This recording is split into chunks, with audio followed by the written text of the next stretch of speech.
दर्शन घे दर्शन काकाचं गाण्या थोडक्यात वाचला. माझी सभा झाली असती तर काय झालं.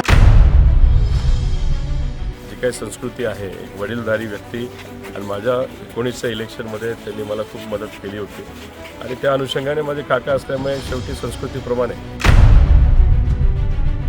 झाली असती तर नक्कीच काही प्रमाणात वर खाली झालं असतं, उलटही होऊ शकलं असतं.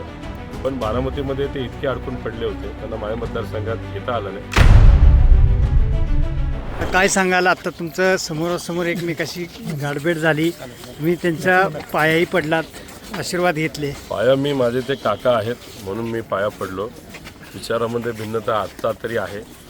शेवटी जी काही संस्कृती आहे, एक वडीलधारी व्यक्ती आणि माझ्या 19च्या इलेक्शनमध्ये त्यांनी मला खूप मदत केली होती आणि त्या अनुषंगाने माझे काका असल्यामुळे शेवटी संस्कृतीप्रमाणे पाया पडणं ही जबाबदारी आहे. कारण ही जी भूमी आहे, चव्हाणसाहेबांची स्मृती ठिकाण आहे, या भूमीमध्ये तरी कुठलाही भेदभाव करून चालत नाही.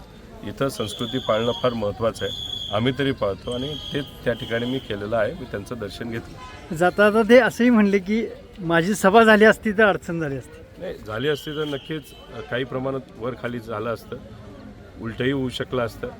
पण बारामतीमध्ये ते इतके अडकून पडले होते, त्यांना माझ्या मतदारसंघात येता आलं नाही. पण शेवटी ते मोठे नेते आहेत, निर्णय त्यांचा होता. पार्टी त्यांची आज आमदारकी जर बघितली, सगळ्यात जास्त आमदार हे त्यांच्यामध्ये तिथं निवडून आलेले, चांगली गोष्ट आहे. मी त्यांचं अभिनंदनसुद्धा केलेलं आहे.